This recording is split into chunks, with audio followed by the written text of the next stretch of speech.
अभी हम लोग उपस्थित हैं एग्जाम टूर चैनल पर और आपसे बता दें मेरे साथ नवीन सर हैं और सर से जानेंगे कि शिक्षक अभ्यर्थी अब मात्र 22 दिन है और ये अंतिम 22 दिन में क्या करें। और जो आप लोगों का लगातार कमेंट आ रहा था कि सर अभी भी जो अभ्यर्थी का 50 अंक आ रहा है, 50 प्रश्न सही हो रहे हैं और ई ऑप्शन से जो डर जा रहे हैं उसको लेकर क्या करें और अंतिम में कैसे रिवीजन करना चाहिए ताकि उस समय जाकर 10 से 5 अंक आपका बढ़ जाए। सर आपका स्वागत है एग्जाम टूर। जी बहुत बहुत धन्यवाद। सर सबसे बड़ा समस्या अभ्यर्थी का पहला प्रश्न ये था कि इधर तो जीएस का अभ्यास कर ले रहे हैं, मैथ्स रीजनिंग का अभ्यास कर ले रहे हैं, लेकिन कहीं ना कहीं लैंग्वेज पेपर में यानी कि हिंदी और इंग्लिश में अभ्यर्थी ओवर कॉन्फिडेंस में है कि हिंदी मेरा अपना है, इसमें कोई दिक्कत नहीं होगा, लेकिन ये यदि पास नहीं करते हैं तो समस्या हो जाएगा। तो इसको कितना समय देकर क्या करना चाहिए, कैसे रिवीजन करना चाहिए? सबसे पहले तो मैं बता दूं कि लैंग्वेज पेपर अगर स्टूडेंट पास नहीं करते हैं तो जो मेन पेपर होगा उसकी ही कॉपी जांच नहीं होगी, वहीं से वो बाहर हो जाएंगे।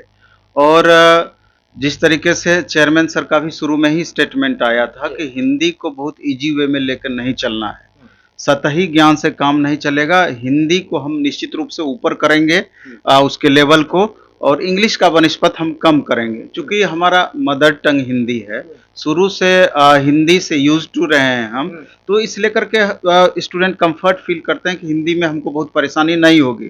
लेकिन जब हम यहाँ हिंदी का टेस्ट लेते हैं, जिस दिन लैंग्वेज का टेस्ट होता है, आज भी वेडनेसडे है, लैंग्वेज का टेस्ट होता है, तो यहाँ पर हम पाते हैं कि 90% स्टूडेंट तो पास कर जाते हैं 85, लेकिन 10 से 15% स्टूडेंट लैंग्वेज में भी फेल करते हैं, हिंदी में? हाँ, हिंदी में भी। ओवरऑल हिंदी इंग्लिश मिला करके 30 से कम मार्क्स उनका रहता है। तो मेरा ये कहना है कि बहुत इजी वे में इसको नहीं लेके चलना है। सप्ताह में कम से कम 2 टेस्ट भी हिंदी का प्रैक्टिस करें और लैंग्वेज का, और उसके बाद आप हिंदी का जो बेसिक बुक्स है, जिस तरह का क्वेश्चंस आपका पूछा जा सकता है, उसको बीच बीच में आप देखते रहें।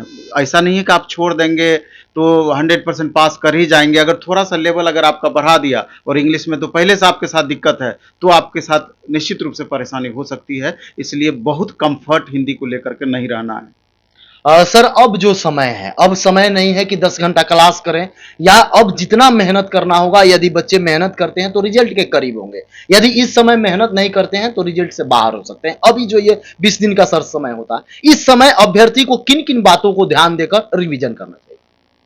तो सबसे पहले तो सिलेबस के अकॉर्डिंग, जी, सब्जेक्ट के इम्पोर्टेंस के अकॉर्डिंग, हालांकि सब्जेक्ट के इम्पोर्टेंस का मेरा ये नहीं मतलब है कि कुछ पेपर को छोड़ देना है, लेकिन जिस पेपर से ज़्यादा संभावना है कि क्वेश्चन पूछ सकती है, थोड़ा सा ज़्यादा तो उस पर फोकस आपको करना ही होगा। लेकिन अभी भी जो हम देखते हैं, टेस्ट वगैरह लेते हैं, तो अभी भी बहुत सारे ऐसे स्टूडेंट हैं जिनका परफॉर्मेंस रियल में अभी भी बहुत ज़्यादा वीक है। लगभग 30 to 35% स्टूडेंट अभी भी क्वालिफाई नहीं कर पा रहे हैं। तो आप कहिएगा, एक क्वेश्चन हमसे उठाइएगा कि क्या कारण है सर कि कुछ स्टूडेंट 80 से ज़्यादा मार्क्स ला रहे हैं और कुछ है कि 30 से ऊपर नहीं बढ़ पा रहे हैं। तो इसमें तो बहुत सारा रीजन हो सकता है कि आपका ओवरऑल बेस पहले से कैसा है। कोई भी कोचिंग होता है, कोई भी टीचर पढ़ाते हैं, तो ऐसा नहीं है कि हर टीचर के यहाँ से 100% रिजल्ट होगा, ये जरूरी नहीं है कि उसी बैच से बहुत बच्चों का रिजल्ट होता है और बहुत बच्चों का रिजल्ट नहीं होता है। तो बहुत सारा उसके पीछे रीजन है। तो मेरा उन बच्चों से खास करके कहना है जिनका कि जो अभी भी क्वालिफाई नहीं कर पा रहे हैं, अभी भी आपको पूरी तरीके से अलर्ट मोड में आने की जरूरत है। अब बहुत ज्यादा नया आप मत पढ़िए, लेकिन जो चीज अच्छे से पढ़ाई पहले से कर चुके हैं, लाइन बाय लाइन बेहतर तरीके से रिवीजन करिए। अगर आपका प्राइमरी सेक्शन है 1 to 5 के लिए, पीआरटी के लिए आप तैयारी कर रहे हैं, तो अपर प्राइमरी लेवल तक आपको 80% फोकस करना है।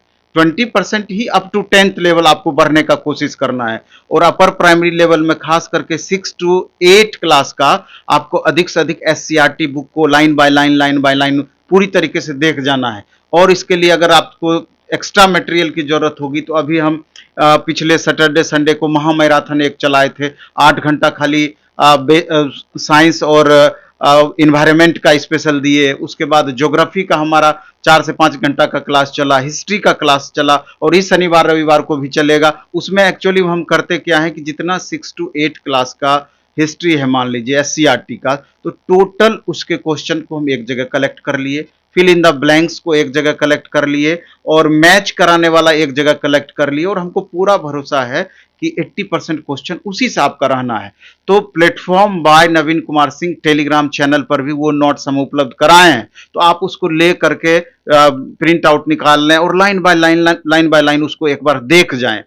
हिस्ट्री का, ज्योग्राफी का, उसके बाद मैथ का भी हम डाले हुए हैं, क्लास 6, 7 का, 8 का हम फिर अब डालने वाले हैं। तो जितना टाइप का सवाल दिए हैं सब यूट्यूब पर भी उपलब्ध है, नवीन कुमार सिंह यूट्यूब चैनल पर, तो आप वहां से भी देख जाएं। इसके अलावा इस वीक में भारतीय राष्ट्रीय आंदोलन का अलग से हम देंगे, इसके अलावा फिर पॉलिटिकल साइंस का अलग से देंगे, और लगातार जो पेपर बचा हुआ है साइंस वगैरह का उसको अलग से हम देंगे। तो इन छोटी छोटी चीजों को भी अगर आप अच्छे से देखते हैं तो हमको लगता है कि इंप्रूवमेंट होगा। लेकिन सबसे बड़ी बात है कि सेल्फ स्टडी, खुद से अगर आप इसको घर पर पढ़ेंगे, खुद से एक रूटीनबद्ध तरीके से एक टाइम फ्रेम अपना सेट करके, और 1-2 घंटा अगर संभव है तो आपस में एक जैसे तैयारी करने वाले बच्चे हैं तो ग्रुप डिस्कशन टाइप का भी करें, उसी चीज को डिस्कस आपस में करें, डिस्कस किया हुआ चीज ज्यादा याद रहता है। तो हम मानते हैं कि बनिस्पत थोड़ा सा इजी है आपका कंपटीशन दूसरे कंपटीशन के भरोसे बिहाफ में, लेकिन अगर फिर भी तो कंपटीशन आपका है ही। प्राइमरी में आप देखेंगे तो 8 से 9 गुना 10 गुना बच्चे हैं, उनको उस 10 या 9 पर एक स्टूडेंट का सिलेक्शन होना है, तो कहीं ना कहीं 8 स्टूडेंट को तो छटना ही है। तो स्वाभाविक है कि अपने लेवल को लगातार आपको इंप्रूव करके मुख्य धारा में आने का प्रयास करना होगा। मेल कैंडिडेट है तो 70 प्लस आपको करना ही होगा, फीमेल कैंडिडेट है तो 55 से ऊपर आपको कम से कम भागना ही होगा। ये तब जबकि क्वेश्चन का लेवल थोड़ा सा आपका लेवल का रहेगा, तो अगर ज्यादा लेवल डाउन कर दिया तो मे भी कि थोड़ा सा और इंक्रीज कर सकता है कट ऑफ। ये बात तो अभी कंफर्म कोई भी नहीं बता सकता है। दूसरी फिर भी सर एक आंकड़ा, अगर 60 ला रहे हैं महिला कैंडिडेट है तो वो अपने आप को सुरक्षित 90% सुरक्षित समझें अगर 60 ला रहे हैं, क्योंकि अभी तो हम जो एवरेज देख रहे हैं 35% स्टूडेंट, 40% स्टूडेंट पास नहीं कर पा रहे हैं,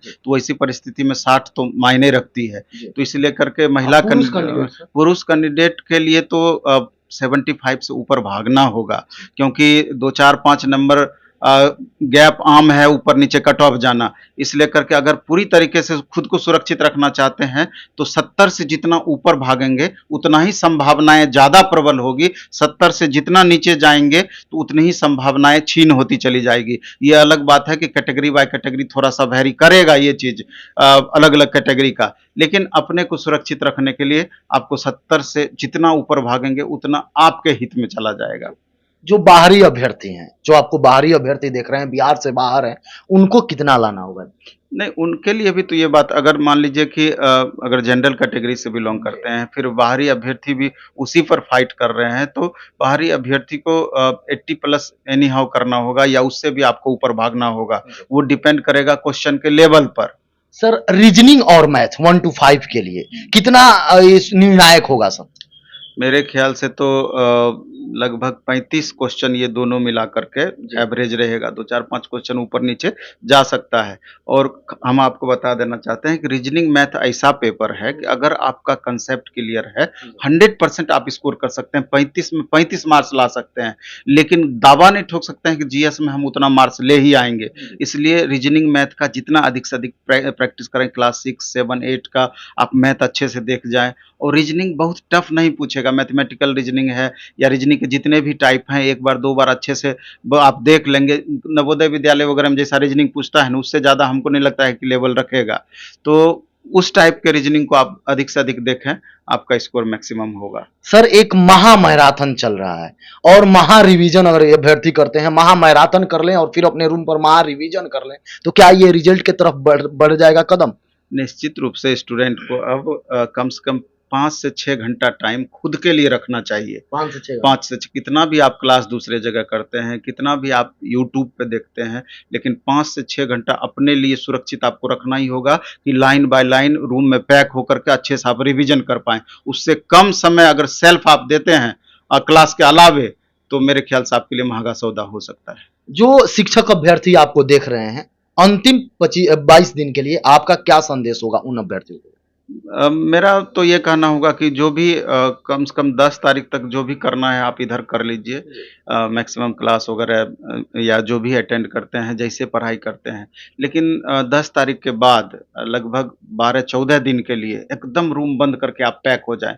सेट वगैरह देना होगा तो बीच-बीच में आप देते रहेंगे। अब क्योंकि भीड़ में सेट देने का एक अलग मतलब होता है कि कंपैरेटिवली आप खुद को लगातार जज करते हैं कि हमारा परफॉर्मेंस इम्प्रूव कर रहा है अथवा नहीं कर रहा है, अभी भी कितनी कमी है, तो इसको पॉजिटिव वे में लेना है। सेट भी जब आप बनाते हैं तो हम ये कहना चाहते हैं कि सेट में थोड़ा-सा ध्यान ये रखना है कि जो सेट बनाएँ, तो उस सेट का जो क्वेश्चन आपसे नहीं बना, उसका डिस्कशन आप ज़रूर देखें और जो क्वेश्चन नहीं बना है, अगर ज़्यादा दिक्कत है, कोई ट्विटर का मदद लें, कोई सीनियर का मदद लें, उस क्वेश्चन को सॉल्व ज़रूर करें। खास करके मैथ रीजनिंग में तो ज़रूर और सब पेपर में भी। और अगर खाली आप सेट ही बनाएँगे, डिस्कशन नहीं करेंगे तो परफॉर्मेंस बहुत ज़्यादा इम्प्रूवमेंट आपका परफॉर्मेंस में नहीं आना है, इस बात को ध्यान रखना है। सर लास्ट प्रश्न है, चूंकि अब ओएमआर का जो चेक होता है, चेक किया जाता है, वो ऑनलाइन व्यवस्था है, वो डायरेक्ट चेक किया जाता है, कंप्यूटर पर चेक किया जाता है। सर उसमें यहाँ भी बहुत सारे विद्यार्थी गलत भर देते होंगे, तो यहाँ तो मान लीजिए मिला के अंक दे दिया जाता है, लेकिन वैसे अभ्यर्थी को क्या संदेश दीजिएगा जो एग्जाम में भी गलत भर के आ जाते हैं और उनका रिजल्ट अच्छा तैयारी होने के बावजूद भी नहीं होता है, तो उनको क्या क्या सावधानी बरतना चाहिए? ओएमआर के संदर्भ में बहुत ज़्यादा सावधानी बरतने की ज़रूरत है क्योंकि हमारा जो एक्सपीरियंस है, जो स्टूडेंट अभी हज़ारों स्टूडेंट टेस्ट देते हैं, उसमें हम पाते हैं कि अभी भी 10 से 15% स्टूडेंट वो भरने में गलती करते हैं कि नेम और जो भी ऊपर का आपका दिया हुआ है सेक्शन भरने का, वहीं पर गलती कर देते हैं। रंगने में गलती करते हैं कि कई कई बार होता है कि एक कॉलम रंगे, गलती से दूसरे कॉलम का रंग दिए, 2 रंगना है जहाँ पर उसके नीचे वाला आपका रंगा चला गया, तो वैसे स्थिति में बहुत ब्लेड का यूज करना चाहेंगे, फिर उसके बाद व्हाइटनर का यूज करना चाहते हैं, तो वैसी परिस्थिति में आपके साथ दिक्कत हो सकती है। इसलिए सबसे पहला है कि क्वेश्चन बनाने में थोड़ा विलंब हो जाए, लेकिन ओएमआर को एकदम सावधानी से भरना है क्योंकि आप लाख 80-90 नंबर ले आइए, अगर वो टेक्निकल फॉल्ट आप कर देते हैं तो सारा मेहनत आपका बेकार चला जाता है। और कुछ स्टूडेंट जैसे कि एक गोला रंगे, अब फिर उनको कंफ्यूजन हो गया तो देखते हैं उसको मिटाने की कोशिश करते हैं, उसी में फिर दूसरा गोला रंगते हैं, तो जैसे ही थोड़ा सा भी ओवरलैप होगा तो वो क्वेश्चन आपका रिजेक्ट होता है। कॉपी तो वहां आपका रिजेक्ट नहीं होता है, वो क्वेश्चन की बात कर रहे हैं, ऊपर की बात नहीं कर रहे हैं, वो क्वेश्चन आपका रिजेक्ट होता है, तो तुरंत उसको छोड़ करके आप आगे बढ़ने की कोशिश करें, उलझने का प्रयास नहीं करें, नहीं तो टाइम तो वेस्ट होगा ही होगा और माइंड सेट भी आपका वहां पर गड़बड़ चला जाएगा। तो इन छोटी छोटी बातों को ध्यान रख करके आप बेहतर परफॉर्मेंस अपना कर सकते हैं। सर समय देने के लिए बहुत बहुत जी बहुत बहुत आभार।